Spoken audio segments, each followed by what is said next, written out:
আসসালামু আলাইকুম। ড্রাইভার পরোটার বিডির ভালো ড্রাইভার ভালো মালিক সিরিজের আজকে ৪২তম পর্বে কথা বলবো ওভারটাইম নিয়ে কিভাবে আলোচনা করবেন।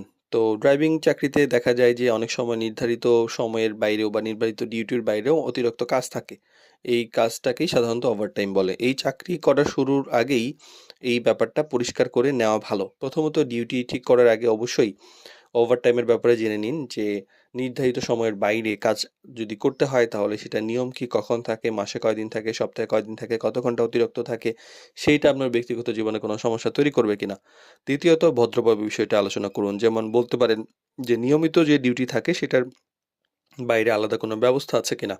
এভাবে জিজ্ঞাসা করলে বিষয়টা পরিষ্কার হয় এবং ভুল বোঝাবুঝি কমে যায় এবং অতিরিক্ত সময় কাজ করলে এটার কোনো মূল্য থাকা উচিত কিনা বা এটা আসলে অতিরিক্ত ওভারটিমের টাইমের যে একটা খরচ বা টাকা-পয়সা সেটার ব্যাপারেও আগে থেকে জেনে নেওয়া ভালো। এতে উভয় পক্ষের মধ্যে স্বচ্ছতা থাকে।